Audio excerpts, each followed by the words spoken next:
Welcome, wherever you are, to the Old Trafford Theatre, through whose stage door he has entered. The romance of the Ronaldo reunion captivates the place. Manchester United prepare once more to unveil, to unleash the 21st century sporting phenomenon. Tujuan pembelajaran. Yang pertama, mengetahui relevansi teknologi informasi dan beberapa media penyimpan data elektronik.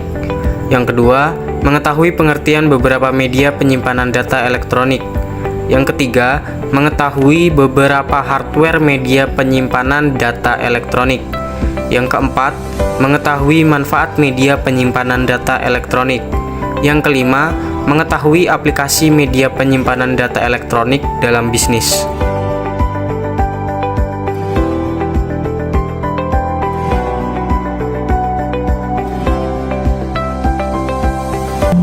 Baik, saya akan menjelaskan mengenai teknologi informasi dan media penyimpan data elektronik.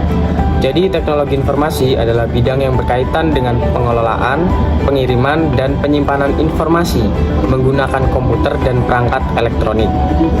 Jadi, media penyimpanan data elektronik adalah perangkat yang digunakan untuk menyimpan data dalam bentuk digital seperti hard disk, flash disk, dan CD-ROM. Berikutnya mengenai manfaat media penyimpanan data elektronik. Yang pertama, manfaat media penyimpanan data elektronik di dunia pendidikan, yaitu memudahkan akses dokumen pendidikan, meningkatkan pengetahuan, dan memberikan efisiensi dalam proses pembelajaran. Yang kedua, untuk dunia bisnis.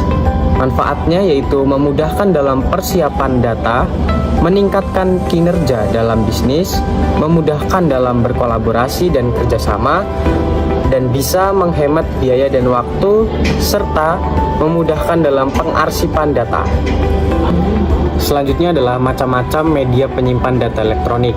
Yang pertama ada CD-ROM. CD-ROM merupakan optical disc yang hanya dapat dibaca dan tidak dapat diedit, baik untuk mengubah, menambah, menghapus data yang telah terekam di dalamnya. Yang kedua ada DVD-ROM. DVD-ROM adalah sebuah format media penyimpanan optical disc. DVD-ROM ini memiliki kapasitas simpan hingga 4,7 GB single player dan 8,5 GB untuk double player. Yang ketiga ada USB atau flash disk. Flash disk adalah alat penyimpanan data memori flash type NAND yang memiliki alat penghubung USB yang terintegrasi. Lalu yang keempat ada hard disk. Hard disk adalah komponen perangkat keras yang menyimpan semua konten digital, dokumen foto, musik, video, dan sistem operasi maupun konten digital. Nah, untuk hard disk itu ada hard disk eksternal dan hard disk internal. Selanjutnya ada hardware media penyimpanan data elektronik yang termasuk ke dalam hardware penyimpanan data elektronik antara lain adalah CD-ROM, DVD-ROM, HD DVD, dan RAID disk, flash disk, serta hard disk internal.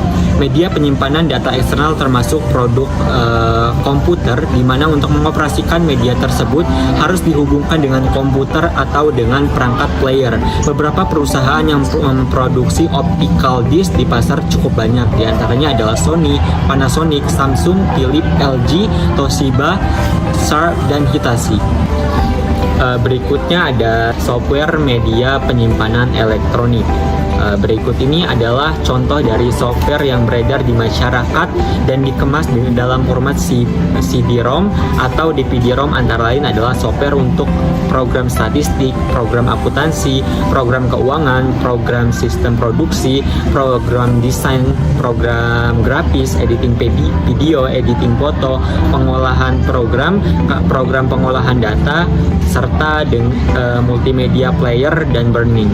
Aplikasi CD-ROM dalam bisnis. Jadi dalam dunia bisnis, munculnya CD-ROM di pasar akan membuat kegiatan bisnis menjadi lebih produktif, lebih menarik, dan lebih efisien karena beberapa alasan. Di antaranya adalah sebagai berikut. Yang pertama, kemampuan CD-ROM dalam menyimpan informasi dalam jumlah besar. Yang kedua, tingkat fleksibilitas CD-ROM dapat mendapatkan informasi. Yang ketiga, CD-ROM secara ekonomis lebih murah daripada floppy disk. Yang keempat, dengan menggunakan multimedia, CD-ROM telah memainkan peran yang yang penting dalam proyek-proyek pelatihan atau training. Yang kelima, munculnya teknologi CD-ROM di pasar telah memotivasi produsen software dan hardware dalam mengembangkan dan meningkatkan produk sesuai dengan kebutuhan konsumen. Dan yang terakhir adalah dengan menggunakan multimedia, training dalam format CD-ROM akan lebih mudah, lebih murah, dan lebih fleksibel dalam penyesuaian waktunya. Selanjutnya ada CD-ROM Based Training Program.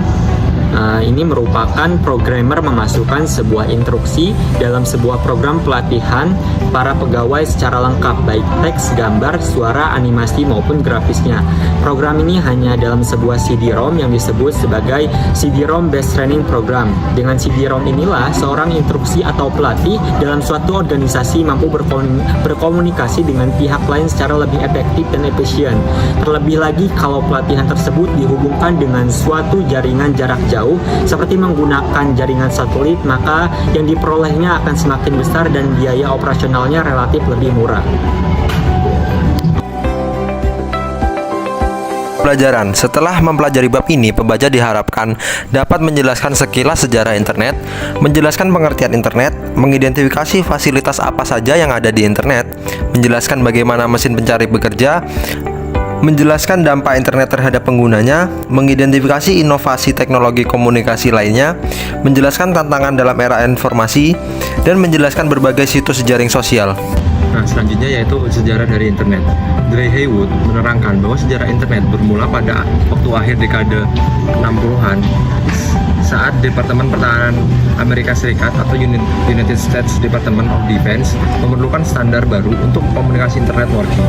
Standar yang mampu menghubungkan segala jenis komputer di DoD dengan komputer milik kontraktor militer, organisasi penelitian, dan ilmiah di universitas. Jaringan ini harus kuat, aman, dan tahan kerusakan, sehingga mampu beroperasi di dalam kondisi minimum akibat bencana atau perang. Tahun 1969, Advanced Research Project Agency atau ERPA dibentuk, tugasnya melakukan penelitian jaringan komputer mempergunakan teknologi paket switching. Nah, selanjutnya jaringan pertama internet dibangun untuk menghubungkan 4 tempat, yaitu Stanford Research Institute atau SRI, kemudian University of California at Santa Barbara, kemudian University California at Los Angeles, dan University of Utah. Hingga tahun 1972, jaringan ini telah menghubungkan lebih dari 20 host dan disebut sebagai ARPANET. ARPANET kemudian menjadi backbone internet working. Institusi pendidikan, penelitian, industri, dan kontraktor terutama yang berkaitan dengan jaringan militer atau MILNET. Tahun 1986, ARPANET mulai dikomersilkan dengan mengisolasikan jaringan militer. National Science Foundation kemudian membiayai pemborongan backbone ARPANET menjadi backbone internet komersil dan dikelola oleh Advanced Network Service atau INS. Nah, selanjutnya itu definisi internet. Apa sih internet itu? Jadi, internet adalah jaringan komputer yang tersusun oleh ribuan bahkan jutaan komputer. Semakin hari, kebutuhan akan internet semakin bertambah seiring dengan kemajuan teknologi yang berkembang. Kebutuhan akan internet adalah untuk menunjang aktivitas manusia yang semakin kompleks. Tidak ada yang memimpin dan mengatur secara mutlak adanya internet, tetapi lalu lintasnya diatur oleh perusahaan swasta. Semua komputer yang terkoneksi menggunakan sistem Transmission Control Protocol atau Internet Protocol yang disingkat TCP atau IP. Nah, komputer di internet menggunakan arsitektur client atau server. Jadi, server yang letaknya terpisah dari klien menyediakan layanan untuk pengguna atau user yang berada di komputer klien. User internet mempunyai akses ke banyak servis yang disediakan oleh internet, antara lain surat elektronik atau email, transfer file, sumber informasi yang tidak terbatas, keanggotaan kelompok tertentu, kolaborasi interaktif, multimedia, berita real time, dan belanja. Terdapat 6 fasilitas internet. Yang pertama World Wide Web, email, telnet, file transfer protocol, mailing list, dan internet relay chat. World Wide Web atau disingkat WWW merupakan sistem server internet yang mendukung aplikasi hypertext untuk mengakses beberapa protokol internet antarmuka. Hampir semua protokol yang ada di internet dapat diakses melalui web, termasuk email, file transfer protocol, telnet, dan Usenet. Selanjutnya ada email, merupakan surat elektronik yang layanannya memudahkan user komputer, baik lokal maupun non-lokal, untuk saling bertukar pesan. Tiap user email mempunyai kotak surat atau mailbox yang digunakan untuk menyimpan email yang ditujukan ke user tersebut. Pesan yang dikirim melalui email dapat diterima dalam hitungan detik. Yang ketiga ada telnet, merupakan suatu program untuk login ke komputer lain di internet sehingga dapat mengakses database online, katalog perpustakaan, layanan chatting, dan banyak lagi.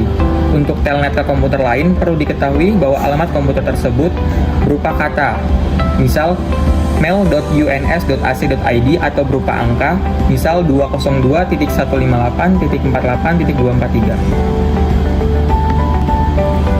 FTP atau File Transfer Protocol merupakan program dan metode yang digunakan untuk mentransfer file dari satu komputer ke komputer yang lain di internet. Situs FTP berisi buku, artikel software, game, gambar, dan semua file yang ada di komputer dapat ditransfer melalui FTP. Komputer terhubung langsung dengan internet dengan kabel Ethernet, dapat menggunakan software FTP seperti WS_FTP, Qt FTP atau Windows Commander untuk Windows untuk lebih memudahkan pertransferan file. Selanjutnya ada mailing list, merupakan kumpulan nama dan alamat yang digunakan oleh individu atau organisasi untuk mengirimkan materi ke beberapa penerima. Istilah ini sering diperluas untuk mencakup orang-orang yang berlangganan daftar tersebut, sehingga kelompok pelanggan disebut daftar email atau daftar. Dalam konteks internet, mailing list merupakan alat untuk mengirimkan pesan elektronik ke sejumlah besar penerima secara efisien dan efektif. Yang terakhir ada IRC atau Internet Relay Chat, merupakan sistem chat teks basah untuk komunikasi berinstan. IRC dirancang untuk komunikasi grup dalam forum diskusi yang disebut channel, tetapi juga memungkinkan komunikasi satu-satu melalui pesan pribadi, chat, dan pengangkutan data. IRC memungkinkan pengguna untuk berkomunikasi dan berbagi file secara langsung dan efisien. Model yang digunakan oleh IRC adalah client server, yang berarti keduanya perlu ada untuk digunakannya. Search engine merupakan sebuah sistem perangkat lunak yang mencari halaman web yang sesuai dengan pencarian web secara sistematis untuk informasi tertentu. Hasil pencarian umumnya disajikan dalam baris hasil yang sering disebut sebagai halaman hasil mesin pencari atau SERP. Informasi tersebut dapat berupa campuran tautan ke halaman web, gambar, video infografis, artikel, dan jenis file lainnya. Beberapa mesin pencari menambang data yang tersedia dalam basis data atau direktori terbuka.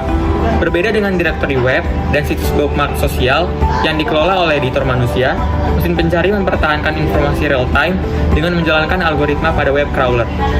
Contohnya itu Google, Yahoo, MSN atau Microsoft Network, AOL atau America Online, Alta Vista, Metacrawler, DocPills, Sawi Search Power, Search, Metabook, Cyber 4011, BitSearch, and AllSearch. VoIP merupakan teknologi yang memungkinkan pengguna untuk melakukan panggilan suara melalui jaringan internet. Kelebihannya, biaya lebih rendah untuk sambungan langsung jarak jauh. Selanjutnya menggunakan bandwidth yang lebih kecil daripada telepon biasa. Yang ketiga, dapat digabung dengan jaringan telepon lokal yang sudah ada. Yang terakhir, menggunakan infrastruktur jaringan data yang sudah ada untuk suara. Untuk kelemahannya sendiri, yang pertama, kualitas suara tidak sejernih dengan jaringan PSTN. Yang kedua, ada jeda dalam berkomunikasi. Yang ketiga, regulasinya terbatas. Yang keempat, berpotensi menyebabkan jaringan terhambat atau stuck. Contohnya itu seperti Skype, WhatsApp, Telegram, Signal, Line, Facebook Messenger, FaceTime, Google Meet, dan lain sebagainya. Nah, selanjutnya itu dampak internet. Internet memiliki dampak yang sangat signifikan pada kehidupan manusia, baik dalam aspek positif maupun negatif. Oleh karena itu, penggunaan internet perlu dilakukan dengan bijak dalam menggunakannya dan memperhatikan aspek keamanan dan privasi dalam berinternet. Nah, internet itu memiliki manfaat seperti sebagai media promosi atas produk dan jasa yang dihasilkan dengan biaya yang relatif murah dan daya jangkauannya yang luas atau global. Selanjutnya, internet sebagai media transaksi secara online atau e-commerce. Dan yang terakhir, internet mampu mempermudah sistem pembayaran transaksi dalam berbelanja online. Namun, internet juga memiliki beberapa kekhawatiran. Yang pertama yaitu menyebarkannya berbagai paham ideologi atau pandangan yang tidak sesuai dengan paham atau ideologi yang dianut oleh suatu negara lewat internet. Kemudian, pengguna di bawah umur dapat dengan mudah membuka atau mengakses situs web yang tidak layak diakses oleh mereka. Kemudian, hacker dapat mengacak-acak website atau lembaga lain yang berakibat fatal seperti rusaknya sistem operasi dan berdampak pada rusaknya seluruh sistem. Nah, selanjutnya ada tantangan teknologi internet di masa depan. Jadi tantangan teknologi di masa depan itu mencakup peningkatan keamanan data pribadi, perlindungan terhadap serangan cyber, dan pengelolaan ketimpangan digital antara mereka yang mahir dan memiliki akses teknologi dengan mereka yang tidak. Selain itu, perubahan signifikan dalam lapangan pekerjaan yang digantikan oleh mesin, dampak lingkungan dari limbah elektronik, dan pencurian data pribadi juga menjadi tantangan yang perlu diatasi untuk menghadapi tantangan ini. Dan diperlukan upaya untuk membangun lingkungan sosial media yang baik, mempraktikkan sikap toleransi, dan saling menghargai. Selanjutnya ada situs dunia, platform atau website yang dapat diakses secara global melalui internet. Mereka mencakup berbagai jenis, mulai dari situs berita dan hiburan hingga platform e-commerce, jaring sosial, forum, layanan, dan streaming. Nah, itu semua memungkinkan pengguna dari berbagai belahan dunia untuk terhubung, berbagai informasi, membeli barang, atau terlibat dalam aktivitas online lainnya. Ada beberapa contoh dari situs dunia. Yang pertama, situs berita seperti CNN, kemudian situs sejaring sosial seperti Facebook, situs e-commerce seperti Amazon, situs pendidikan seperti Coursera, situs hiburan seperti YouTube, dan lain sebagainya. Pengertian surat elektronik. Surat elektronik atau electronic mail adalah surat yang disampaikan oleh seseorang pada pihak lain dengan menggunakan media elektronik, seperti melalui internet. Kini, email menjadi salah satu bentuk atau cara pengiriman dokumen, surat, informasi, atau pesan apapun yang dilakukan tanpa kertas dan menggunakan media kertas, di mana pengirimnya memerlukan waktu yang cukup lama dan menggunakan jasa pengiriman baik via pos maupun jasa pengiriman dokumen lainnya. Cara memperoleh email gratis. Di dalam dunia korespondensi bisnis modern, peran surat elektronik email sangatlah penting sebagai salah satu media elektronik yang digunakan untuk menyampaikan pesan-pesan bisnis. Oleh karena itu, bagaimana memperoleh email akun secara gratis? Untuk memperoleh email secara gratis sangatlah mudah dan tidak berbelit-belit. Berikut ini adalah beberapa tahapan penting yang perlu diperhatikan demi memperoleh email gratis. Yang pertama ada mendaftarkan diri ke website yang dipilih. Untuk memperoleh alamat email atau email account, Anda harus mendaftarkan diri ke salah satu website yang menyediakan alamat email secara gratis. Sebagai contoh, beberapa website yang menyediakan layanan email gratis antara lain Yahoo, Gmail, Hotmail, dan Plaza.com. Beberapa tahapan yang harus dilakukan untuk mendaftarkan diri sebagai pemilik akun email. Yang kedua adalah mengisi formulir pendaftaran. Setelah memilih salah satu website layanan email gratis seperti Yahoo, langkah berikutnya adalah mengisi formulir pendaftaran pada kolom yang sudah disediakan. Beberapa informasi yang penting yang perlu Anda isi dalam formulir pendaftaran antara lain nama lengkap, tanggal lahir, jenis kelamin, alamat rumah, kode pos, nomor telepon, pekerjaan. Ketikkan kode yang terlihat, kombinasi angka dan huruf, dan hobi. Yang ketiga, mengirimkan ke website yang dipilih. Apabila formulir pendaftaran telah terisi secara lengkap, langkah berikutnya adalah mengirimkan ke alamat website yang Anda pilih dengan cara menekan tombol "Buat akun saya" atau "I accept create my account" yang ada pada bagian bawah form pendaftaran tersebut. Langkah berikutnya, ketikkan alamat email atau akun email yang berfungsi sebagai ID Yahoo dan kata sandi atau password yang Anda miliki pada kotak kosong yang tersedia. Apabila sudah terisi dengan benar, klik sign in. Setelah Anda klik tombol sign in, akan muncul tampilan halaman email Anda yang berisi beberapa menu penting seperti check mail, new contacts, calendar, notepad, inbox, draft, send, spam, trash, my photo, my attachment, dan sebagainya. Cara mengirim email. Apabila sudah mempunyai alamat email, Anda dapat mengirimkan data apa saja, baik yang berupa file format teks, doc, docs, PDF, PPT, RTF, atau XLS, suara, WAV, MIT, ataupun MP3, gambar, JPG, BMP, video, AVI, MP4, MTV, DAT, 3GP, FLV, dan sebagainya. Beberapa tahapan penting yang perlu diperhatikan ketika Anda ingin mengirimkan sebuah email antara lain. Yang pertama, apabila Anda menggunakan email gratis dari yahoo.com, ketikkan alamat website https www.yahoo.com, lalu tekan tombol enter atau klik go. Kemudian akan muncul tampilan dalam layar monitor halaman situs yahoo.com. Selanjutnya klik mail untuk memunculkan tampilan halaman email. Cara menjawab email. Setiap surat yang masuk biasanya ditampung dalam sebuah folder, yaitu kotak surat atau inbox. Dalam kotak surat tersebut terdapat semua surat yang masuk, baik yang sudah dibaca maupun yang belum dibaca. Dalam kotak surat tersebut, kita juga dapat mengatur file yang ada, seperti menghapus atau memindahkan file ke folder lainnya. Etika ber-email. Dalam dunia korespondensi bisnis modern, terutama yang berkaitan dengan surat elektronik atau email, perlu diperhatikan etika atau kaidah-kaidah tertentu yang berlaku secara umum. Etika ini diperlukan agar masing-masing pengguna memiliki rasa tanggung jawab dan memberikan rasa aman kepada pihak lain dalam melakukan korespondensi melalui email. Selanjutnya, komponen email. Pada umumnya, sebuah email berisi beberapa poin penting, antara lain to, menyatakan alamat pengirim pesan email; from, menyatakan nama dan alamat pengirim pesan email; carbon copy, menyatakan tembusan pesan email yang akan dikirimkan ke pihak lain; blind carbon copy, sama seperti carbon copy, tetapi alamat pengirim email tidak tertera dalam header pesan; subject, menyatakan hal atau sesuatu yang ingin disampaikan kepada pihak lain; date, menyatakan waktu dan tanggal pesan email dikirimkan; sender, menyatakan alamat email pengirim pesan; reply to, menyatakan surat jawaban langsung kepada si pengirim pesan email; attachment, tisipan file. Fungsi email. Email memiliki beberapa fungsi dasar bagi penggunanya, antara lain: yang pertama, menerima pesan email; yang kedua, membaca pesan email; yang ketiga, mengirim pesan email; yang keempat, menjawab pesan email yang masuk; dan yang kelima, meneruskan pesan email yang masuk ke pemakai lain. Situs jejaring sosial. Kehadiran situs jejaring sosial akhir-akhir ini cukup menarik perhatian penggunanya. Tujuan awal situs tersebut adalah sebagai media pencari pertemanan. Namun dalam perkembangannya, para pengguna situs tersebut mampu mengoptimalkan penggunaan yang lebih luas.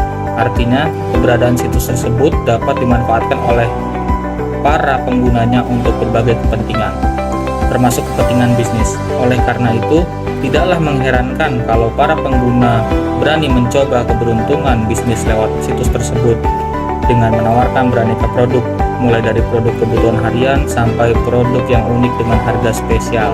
Terdapat studi kasus di mana pada September 2020 terjadi kebocoran data yang melibatkan platform cashback reward dan kurator e-commerce Shopback di Indonesia.